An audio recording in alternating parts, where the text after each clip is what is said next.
the Sunshine State. It's time for FLA Law, brought to you by the personal injury attorneys of Perinick, Caulfield, Averill, and Noyes. This hour will be informative, along with taking your questions and comments. Now, here are your hosts for today's show. That's right. We are now live on the air with FLA Law on the radio. Good evening, everyone. My name is Jacqueline Bryant. I am one of the personal injury attorneys at Perinick, Caulfield, Averill, and Noyes. And I am here with my co-host and partner, Matthew Noyes. Good evening. Thank you, Jacqueline. Yes, and we are happy to be back here again in the station at WTAN for our 5 o'clock hour legal call-in talk show. As we said, it's FLA Law on the radio, and we are the personal injury lawyers at Perinick, Caulfield, Averill, and Noyes, and we've been in the Clearwater, Tampa Bay area since 1955. And so if you are a repeat listener or new to our show, we are here every Tuesday at 5 p.m. ready to answer your legal questions on the air. So with that being said, I want to give you all the information on how you can call in and contact us tonight so that you can have your questions and comments on the air. So first and foremost, if you'd like to call in tonight on the show and ask us a legal question, the number is 727-441-3000. Again, that's 727-441-3000. That number will bring you right here into the station, and we will answer your question over the air. Now, if you would not like to call in, but you do want to get your question answered by myself or Matt tonight, you can certainly leave a comment for us in one of our live chats. We are streaming live tonight on both Facebook and YouTube, so you can find us on either of those platforms at Perinick, Caulfield, Averill, Noyes Injury Lawyers. So if you put in our firm name on the search bar on either YouTube or Facebook, you should be able to find our live stream right now. If you don't know how to spell it, Perinick is P-E-R-E-N-I-C-H, and that'll take you straight to our page. Click on it. You'll see us live in the studio. Matthew Noyes and I are here to answer your questions, and I'll also read out your comments on the air. With that being said, if you want to check us out online, you can find us at voiceoftheinjured.com. So let's jump into some topics tonight, Matt. Sure. I think a good topic, Lori and I talked a little bit about some of the surprising things or maybe little known facts last show that people don't always understand when they come into us on, various topics, especially workers' comp. That can be really confusing. And so I thought we would touch on some similar things when it comes to insurance. Sure. So, I think that's a good idea. I listened to the show last week. It did really good. So. Good. So at least we've got some listeners out there, even our own. So with that being said, insurance can be really, really confusing. And I think we have clients that come to us who, and just out of general knowledge, they just don't know. And I think people, even myself, when I started in this industry, didn't know a lot of the things that I know now.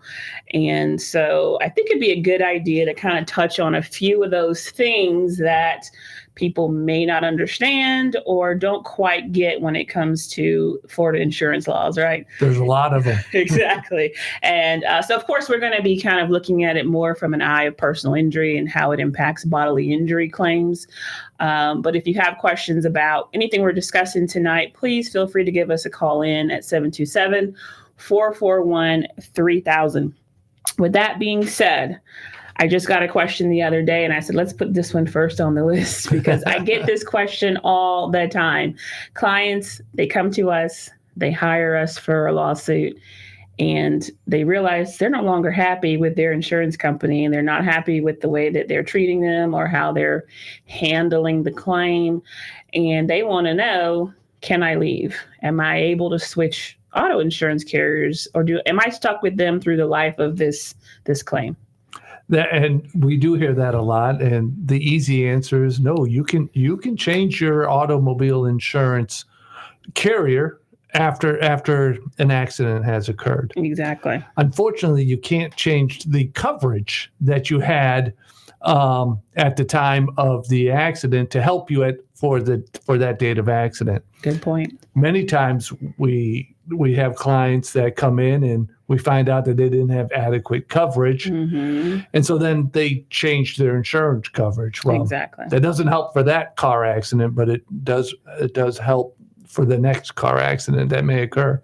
Exactly. But there's nothing to stop them from changing their insurance carrier. We see that a lot because, you don't deal with your insurance company until you need to. And then when you do deal with them, you say, oh, my goodness, how have I dealt with these guys for so long? I've been paying premiums to these people and they don't really care. We hear that. I've been paying premiums for 20 years, never made a claim. And now they're doing this to us. Exactly. So I think a lot of people are surprised to know, though, that let's say you got in an accident at 8 a.m. in the morning. You speak with an attorney, you proceed with your case. Then at 8 a.m., 8 in the evening, you decide you want to change your coverage. Even though it's the same day, you still will not be able to change the coverages as far as what they were at the time of the accident. Exactly true. And sometimes we have clients that may have had their insurance lapse, and then they pay the premium on that day of the crash. Exactly. Unfortunately, if that payment's not made before the crash, there would be no coverage for that. Exactly right. So I think that's important for everybody to realize it's about what coverage you had on the date of the accident, also the driver that may be at fault. They could end up changing carriers, or they leave the country, or whatever the case may be. Sometimes they even pass away. And that's a whole nother issue.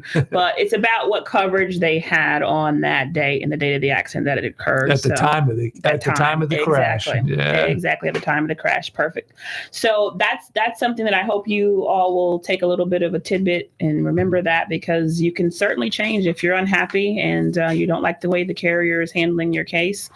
You can move on to someone else, but of course they'll still be responsible for that particular accident if you had them on that day. I did have a client who was upset about one of the insurance carriers that has a little lizard.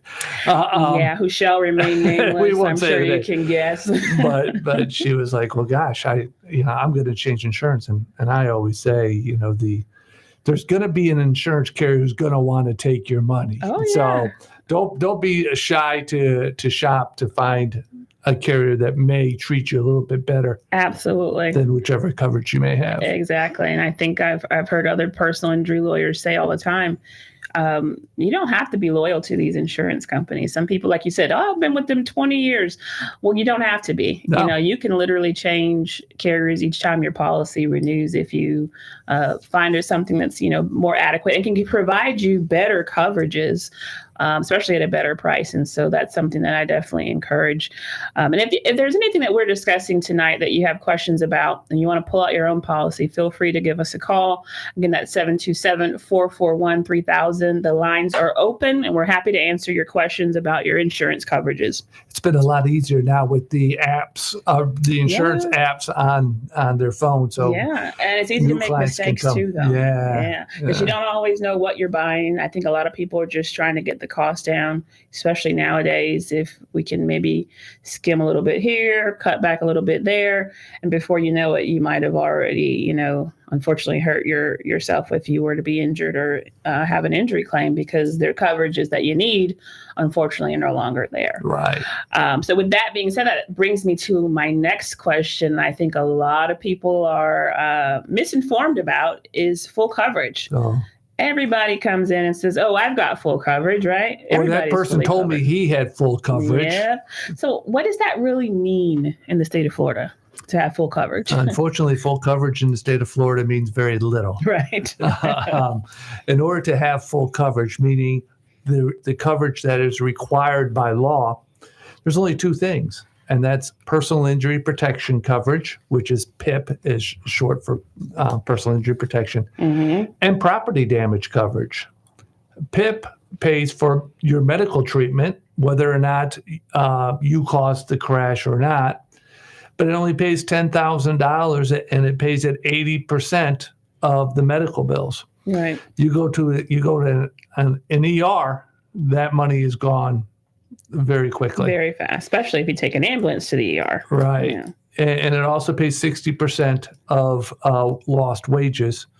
But again, only up to $10,000 for both combined, the medical bills and the lost wages. Right.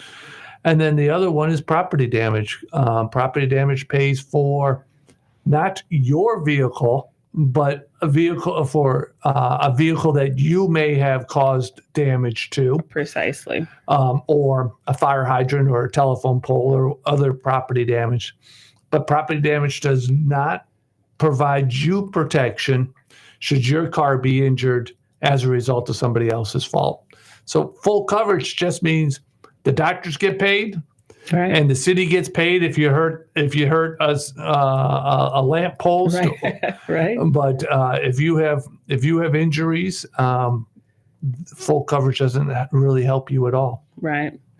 Speaking of that, I actually helped with a claim like that, where in front of our own office, a pole got knocked over and our sign got damaged, and I had to facilitate that. And unfortunately, there wasn't a lot of coverage to go around. So those are situations where we see often where there's multiple vehicles or lots of damage.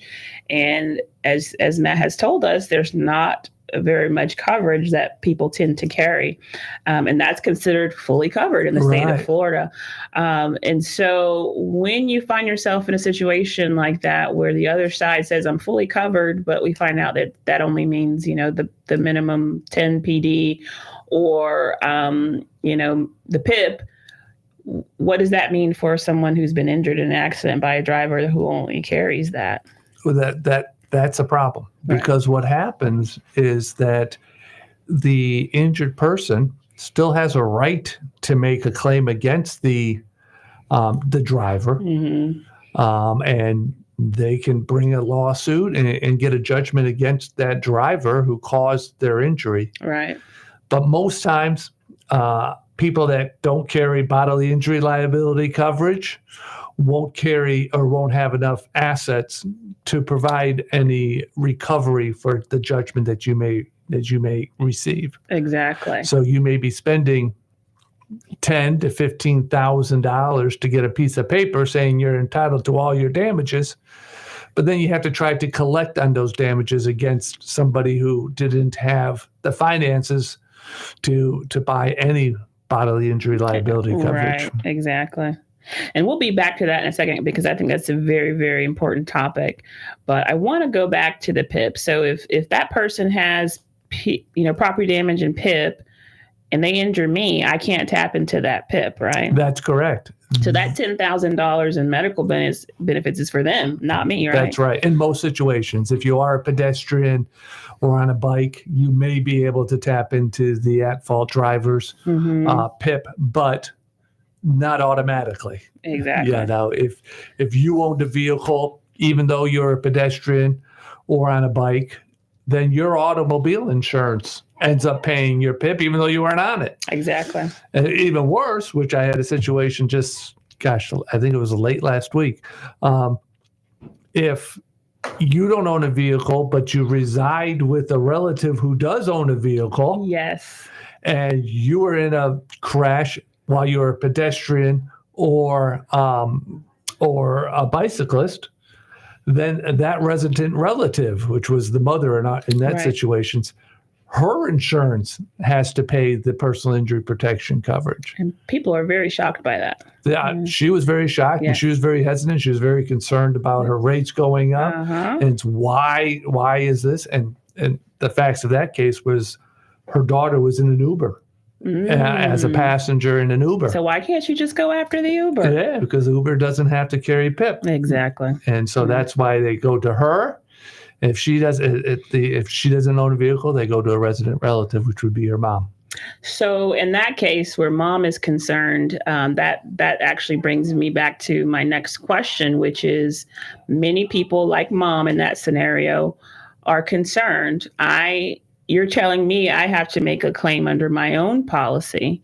So does making this PIP claim and hiring you, does that raise my rates? That's not supposed to raise. Right. Hiring the attorney doesn't change Exactly. anything. Whether you have an attorney or not have an attorney, if the insurance company's going to raise the rates, they're going to raise the rates. They're going to do it. Now, there is a statute that says they're not supposed to raise the rates because of a non-at-fault crash. Exactly.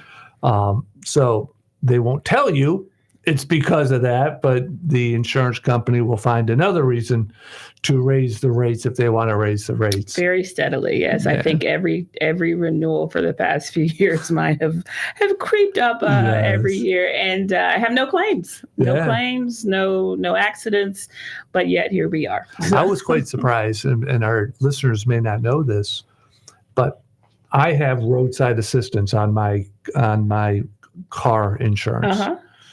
So my car got disabled. It needed a tow. Mm-hmm.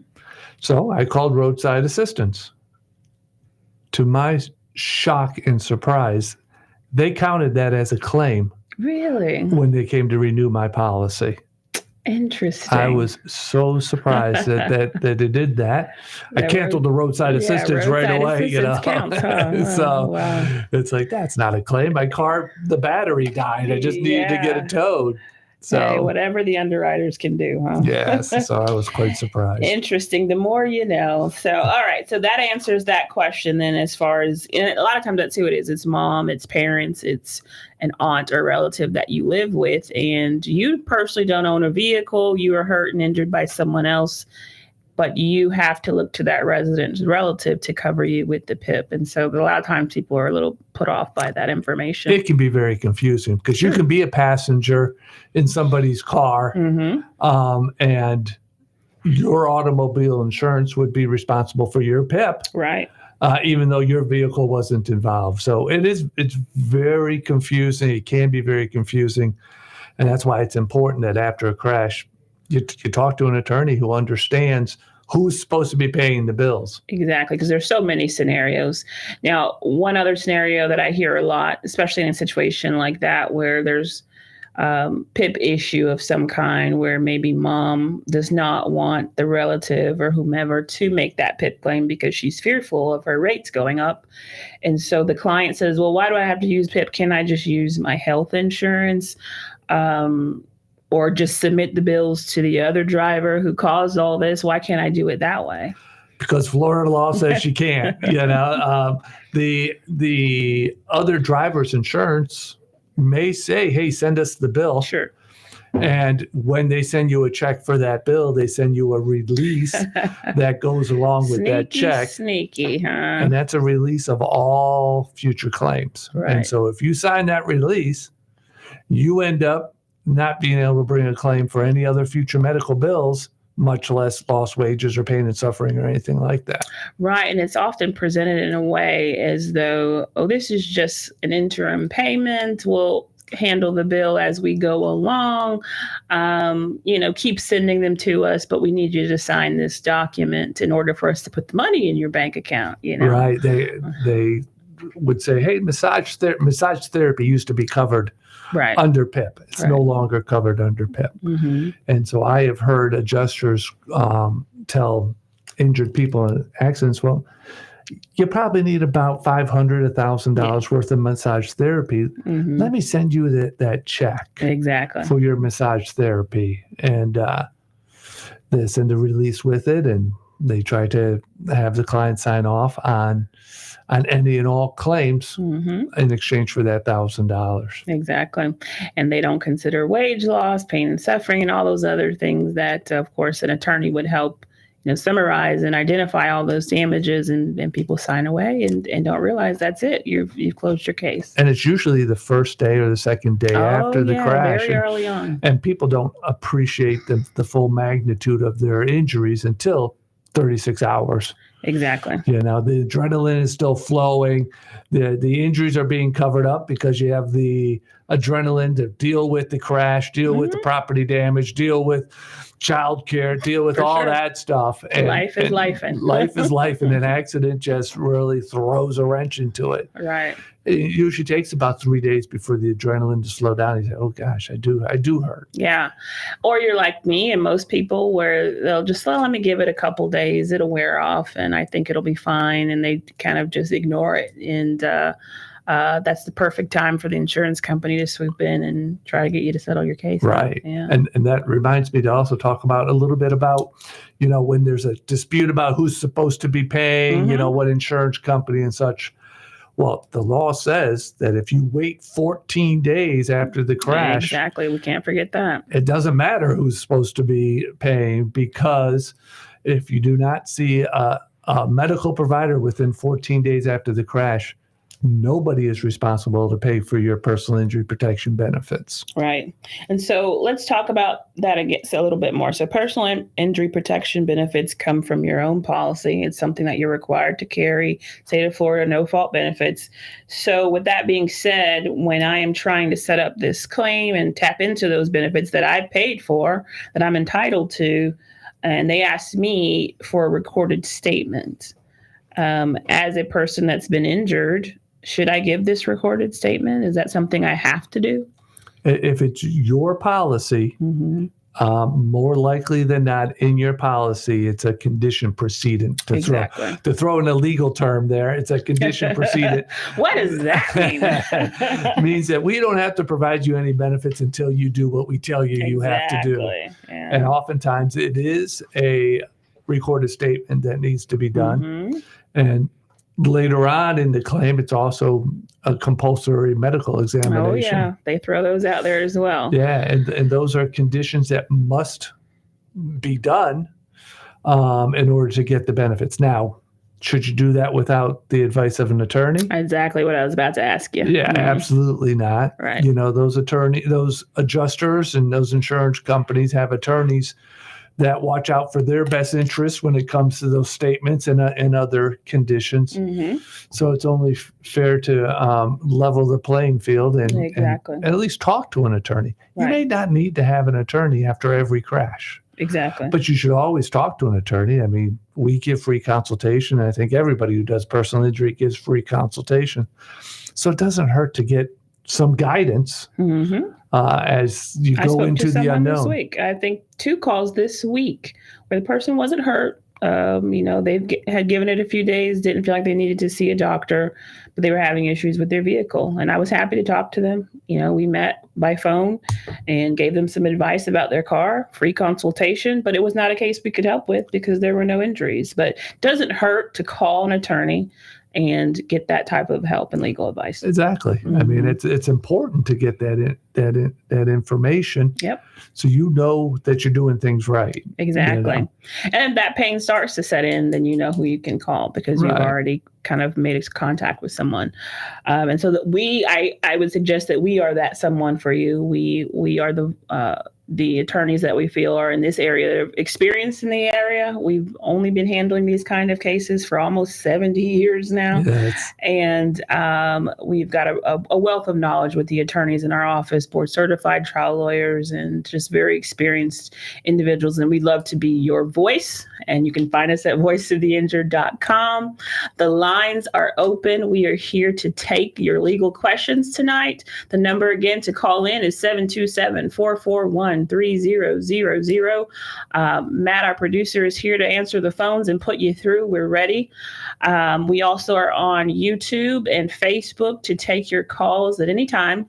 I think we're going to get one more question in before we go to our break. We're talking about insurance tonight, the things that you need to know about the insurance in the state of Florida when it comes to these types of claims that we handle. Since we're still on the subject of PIP, I wanted to make sure I ask about the MedPay. There is something else that people can carry, and there was some confusion, I think, in the past about whether you need it, whether you should have it. I personally am of the belief that it may not be all that necessary, but I want to hear your thoughts on it, Matt, as far as whether you should add that additional coverage under your PIP with the MedPay.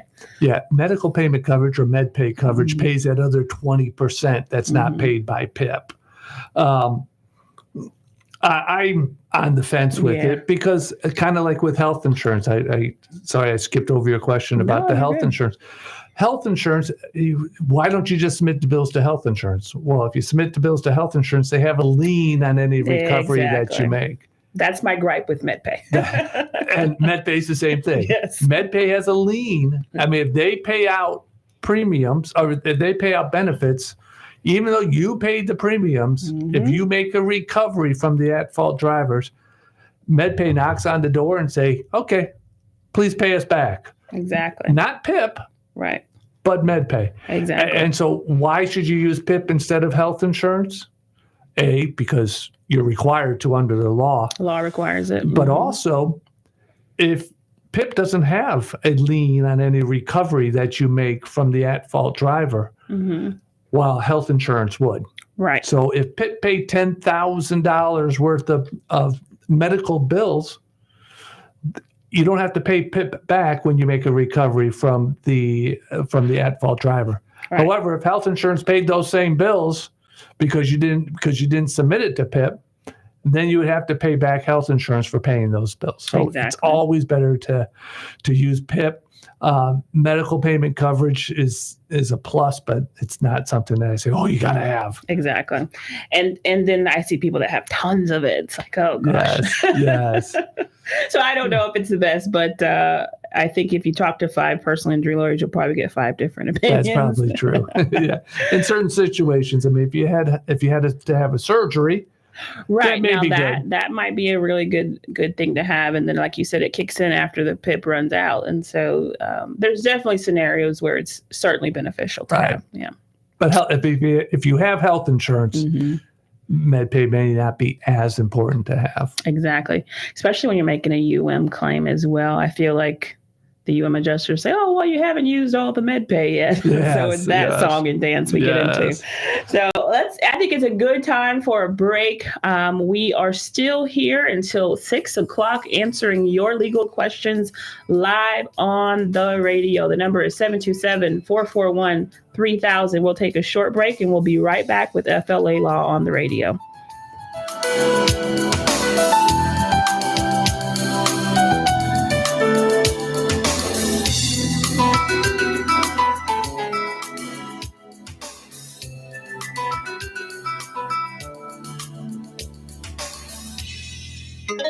This is the TAN Talk Radio Network. In 1955, the law firm now known as Pernick, Caulfield, Averill, and Noyes made a decision. Instead of taking whatever cases came through their doors, they decided to focus specifically on personal injury. 64 years later, the law firm is one of Clearwater's longest-running personal injury firms. Available 24 hours a day with offices in Clearwater and throughout Tampa Bay, they're ready to put decades of experience to work for you if you or a loved one has been injured in a car accident or injured due to someone's negligence or recklessness. If you feel overwhelmed, uncertain, or unsure about your next steps after being involved in an accident or after a loved one sustained serious injuries due to someone else's negligence, call Pernick, Caulfield, Averill, and Noyes at 727-796-8282 or online at usalaw.com. That's 727-796-8282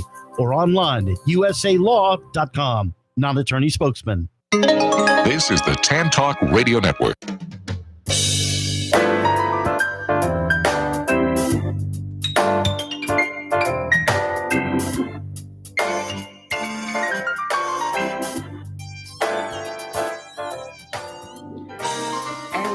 Back with FLA Law on the radio. We are live in the studio. My name is Jacqueline Bryant, and I'm here with my partner and co-host, Matthew Noyes. And we are getting right back into the conversation. Before the break, we were talking all about Florida insurance and how it impacts personal injury claims and kind of giving you some tips and advice in regards to that subject. But of course, call in tonight, ask your questions. We are live on Facebook Live, YouTube as well. And here in the studio, the number again is 441-3000. One thing I wanted to circle back to, Matt, in regards to the PIP conversation or the no-fault benefits. You mentioned the compulsory medical examination. And so, of course, some people may not understand what that means. So the insurance company then can require me or anyone that has a policy with them to submit to a medical exam. Is that what that means? That's correct. That's one of those conditions that we were talking about. The legal term, condition precedent. Yes. If the insurance company wants to send you to a doctor to be examined, they have the right to do it. They used to call them independent medical examinations, but there's absolutely nothing independent about it. Exactly. They are hired guns from the insurance company for the most part. Right. Gosh, I took a deposition of one of them. It said that's all he does. All he does is these PIP exams, and he makes a buku amount of money in order to do that. Every single report was identical. It was. In fact, we used that in his deposition. We used, every single exam was the same exact exam. But it is a compulsory medical examination. If you don't, if the doctor that the insurance company sent you to, they get to pick the doctor. Yep. If he makes a decision that your treatment is no longer reasonable, necessary, or related to the crash, then the PIP carrier has a right to cut off your benefits. Terrible. If you say, gosh, I'm not going to go to the IME or the CME, the compulsory medical examination, then the PIP carrier gets to cut off your benefits. Right, exactly. So it's always better to go to the CME to get that report that you know what you're going to get. Sure. We always send it to the treating doctor. What I've seen in the past, which has been a problem, is that the treating doctor sees that report and just stops submitting the bills to PIP. Right. That's a mistake. It is. The treating doctor must continue to send the reports and the billing to the PIP carrier if the treating doctor believes that the treatment is reasonable, necessary, and related. Exactly. Because again, another condition precedent. If the doctor does not submit the bill to the PIP carrier, then when we go to file a lawsuit to make the insurance company pay for those benefits that our client paid for, they have an argument saying, well, though the doctor hasn't submitted the bills, we have 35 days to review the bill before we're responsible for paying.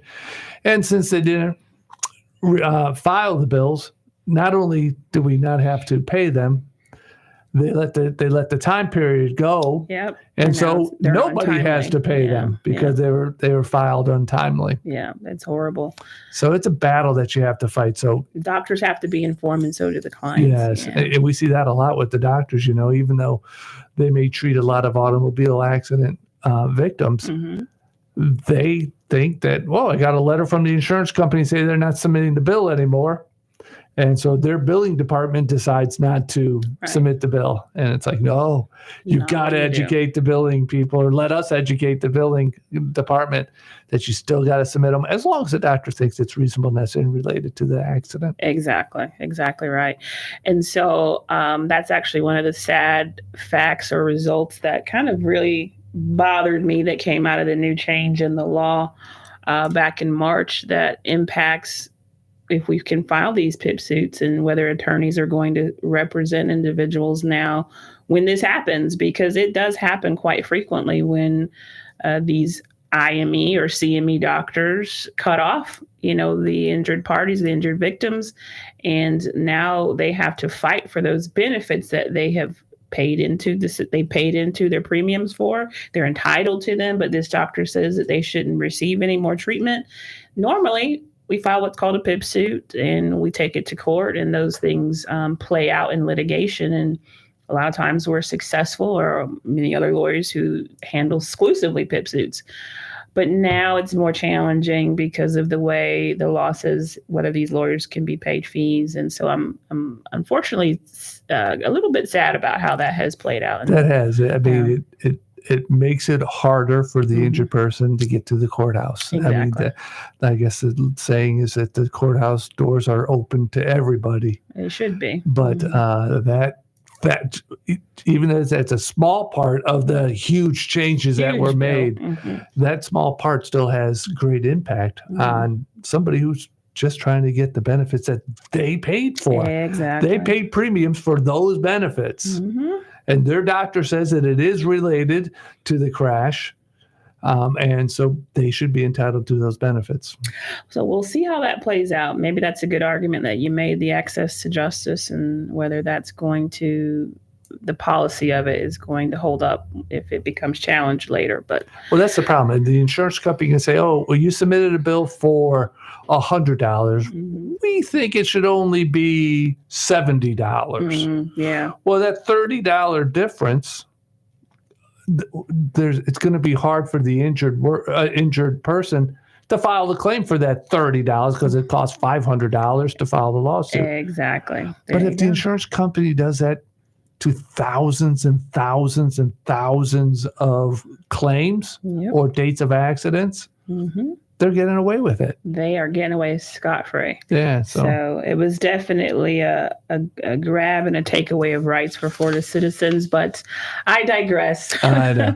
It's written by people that don't do this area of law. And so it's like, well, you don't even know what you're writing. Yes. And it's sad because you don't understand it until you're in that situation. Right. Mom's had an accident or you've had an accident, and now you're realizing what has really happened in the legislature. So. Yeah. But anyway, that's why another we topic. stay busy. Exactly. That could fill up a whole radio show on its own. That's for sure. Probably for a whole month. Yeah.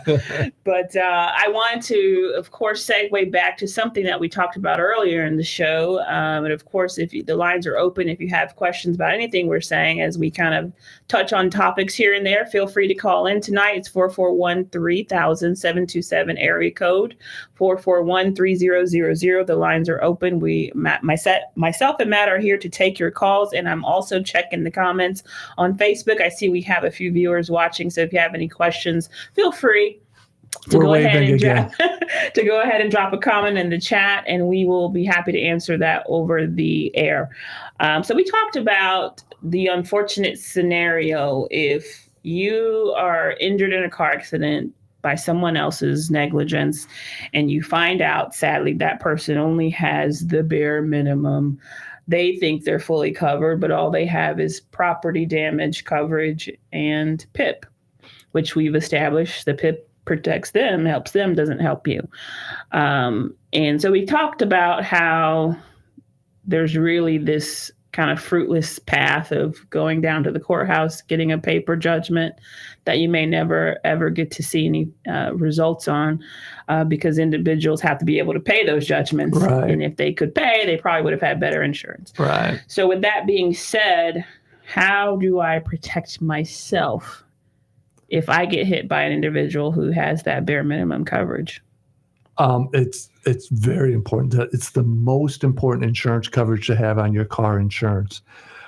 Even if you don't call in tonight, look at your insurance policy, please, and make sure you take out the app. Make sure you have uninsured motorist or underinsured motorist coverage. Because if you're sitting at a light at US 19, there's about one third of the people in Florida don't have any insurance coverage at all. Exactly. No bodily injury liability coverage or no coverage at all. About another third has bodily injury liability coverage, but no more than $10,000 worth of bodily injury liability coverage. So if you're there at the light, the person next to you and the person behind you, there's a 66% chance that they don't have any coverage to compensate you for your injuries should they be negligent. Exactly. The way to protect yourself is uninsured motorist coverage, and that's on your own policy. Exactly. It's one of the few benefits that's worth paying for. because uninsured motorist coverage protects you and your family from somebody else's negligence. Right. And I said earlier when we were talking about MedPay that if you ask 5 personal injury attorneys, you might get 5 different answers. But I think 100% of personal injury lawyers in the state of Florida will agree that you should absolutely carry uninsured motorist coverage. It's the only coverage. You can be the safest driver in the world and never cause an accident. And you can have $100,000 worth of bodily injury protection coverage. Yeah. Well, that bodily injury protection coverage that you have on your policy, you're thinking, hey, I have good coverage. That bodily injury liability coverage, or BI coverage, only protects everybody else from your bad driving. Right. It does nothing to protect you from everybody else's bad driving. And your family and your kids. Right. Yeah. And so uninsured motorist coverage is the only coverage that protects you and your family. Should somebody who is not insured or underinsured cause injury to you? Well, let's break that down because obviously not getting too legal and go over people's head, but there is a difference between uninsured and underinsured, right? So could you explain that? Yeah, uninsured motorist, it's really the same policy. You'll see it's written at the same thing. Mm-hmm. But uninsured motorist coverage kicks in if the person who caused the accident did not carry bodily injury liability coverage.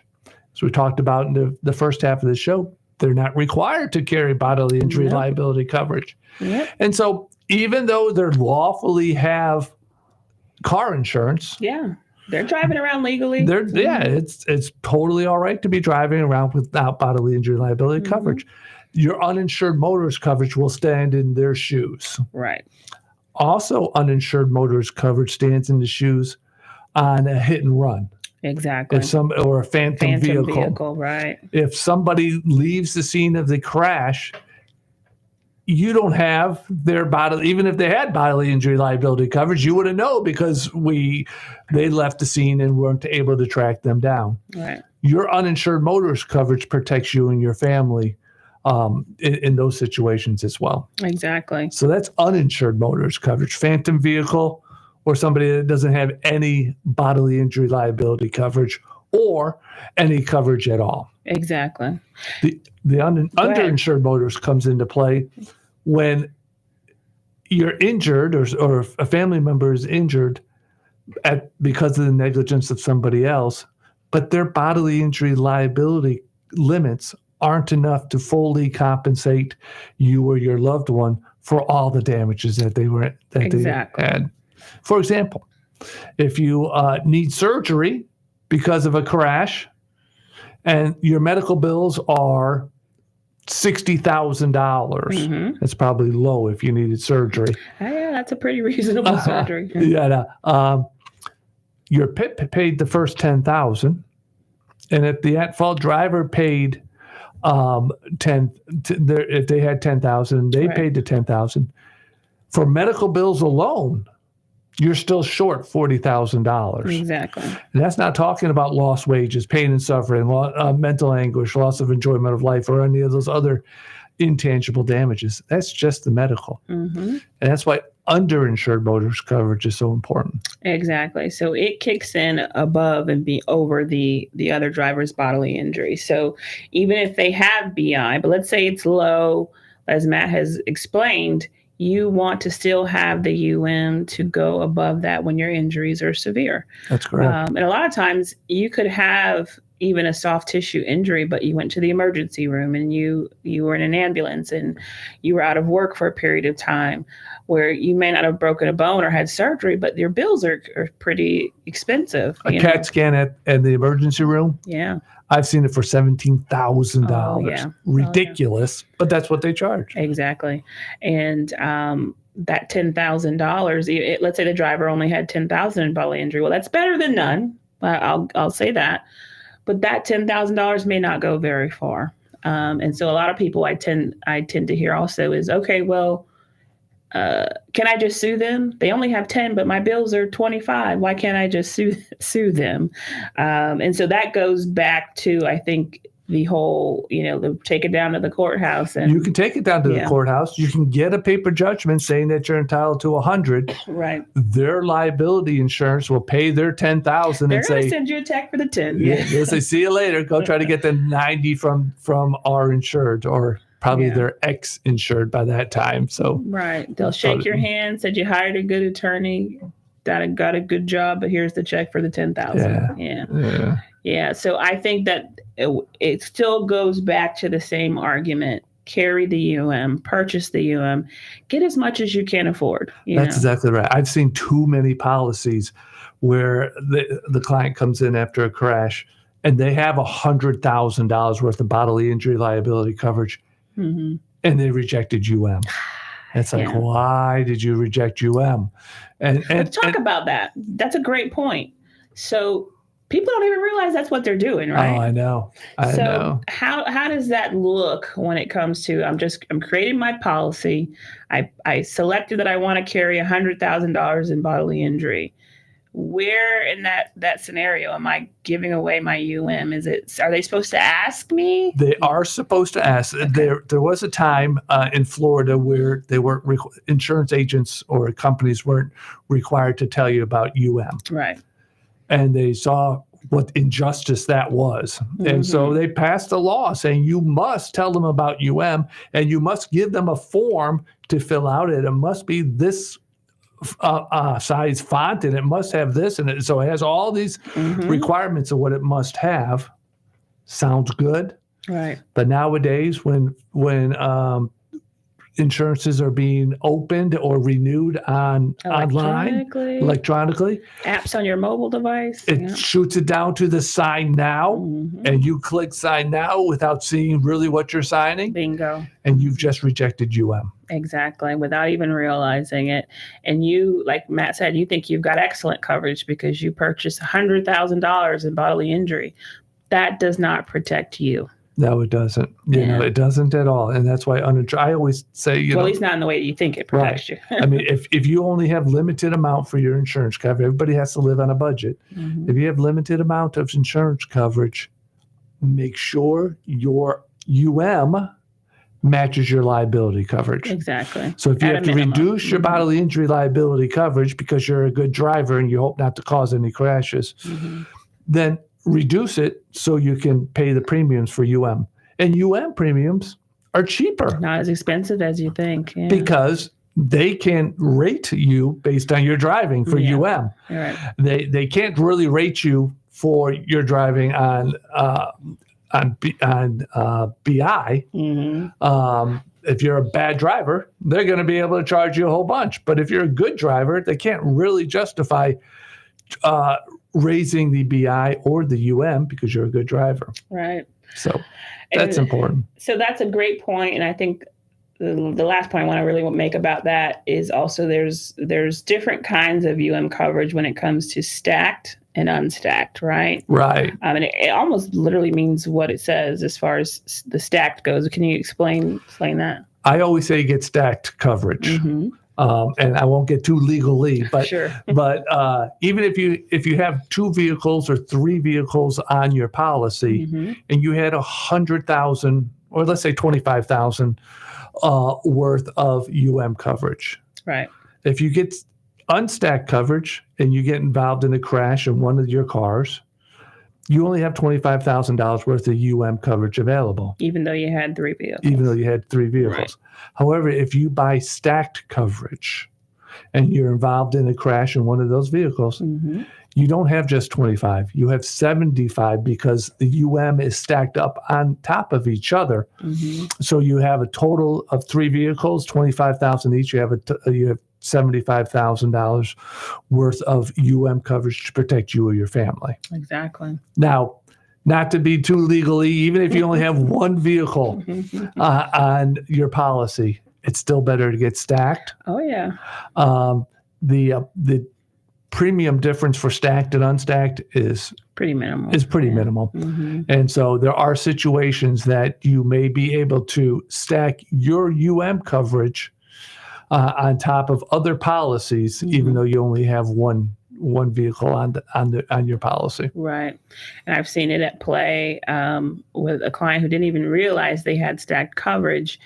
And he's actually a dear friend of mine, and a teenager lost control of a vehicle, came across his front yard, hit him, his house, and his car. Wow. And luckily, he was okay. His injuries weren't as severe as the house. The house didn't make it as much. But he was hurt, and that driver didn't have any bodily injury coverage.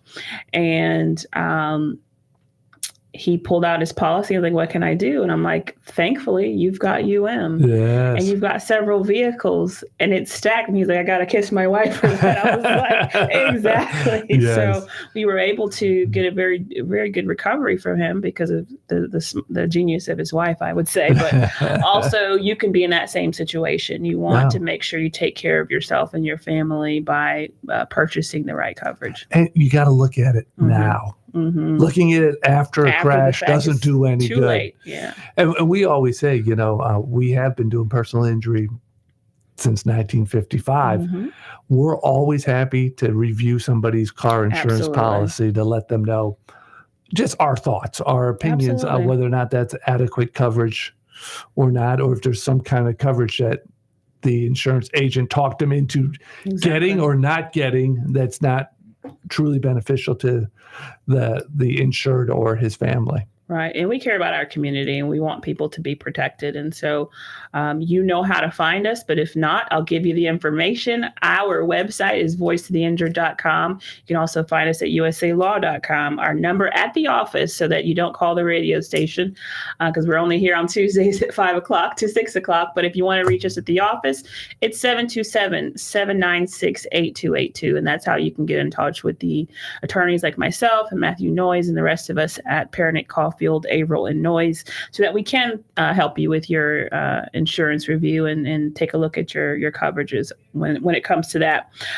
We are getting close to the end of our show tonight, but I want to touch on the fact that we are now well into back to school week. I'm looking at the TV right now. It's talking about the counties that are heading back to school. I believe it's Pinellas, Hillsborough, Pasco are all going back on Thursday. Some other schools, of course, starting sooner or later. And your children are going back? Yep. I got a second grader this year. Wow. She went and met her teacher, and I think she's, of course, got a lot of friends coming back that she met from kindergarten and first grade. So she's excited. That's wonderful. So yeah, it's busy, and there'll be a lot of traffic. There'll be, school buses on the road. I've already seen the traffic pattern changing from driving from St. Pete to Clearwater. So any tips or advice, Matt, you'd like to give to those out on the road, driving through school zones and those sort of things? Yeah, you gotta be careful. Yeah. I can tell you what the laws are, but really it's just be careful. Keep your eyes out. There's going to be different people on the road that you're not used to. There's going to be kids walking or riding their bikes. There is a law about the cell phone in school zone. It is different than others. You cannot hold your cell phone in a school zone. If you do, you get a ticket. Right. And rightfully so. Yeah, rightfully so. And something new that just came out that I don't think they're going to be able to enforce it at the beginning of the year. Sure. But the legislatures did say that just like you have red light cameras that will give a ticket to anybody who they'll bail you a ticket if you run the red light. Same thing with school zones now. They're going to set up school zone cameras. You heard it here, folks. That's right. They're going to set them up, and if they record you going 10 miles an hour over the limit, they're going to mail you a ticket. I think it's $100. I'm mad at that at all. I think that's great. I agree 100%. And as a public service, you just got to be mindful now, even more mindful driving through those school zones. Right. Matt, it's been a pleasure. It's always fun. Thank you, Jacqueline. Show tonight. Thank you. Thank you all to our listeners. As you know, we are here every Tuesday at 5 o'clock on your drive home, giving you free legal advice. We are the attorneys of Pernick, Caulfield, Averill, Noyes. Next week, I have an excellent guest, attorney by the name of Zachariah Wade. He's a criminal defense lawyer. He'll be joining us next Tuesday at 5 o'clock, so tune in. We can't wait to hear from you guys. Have a good night. Good night. I wonder if that was...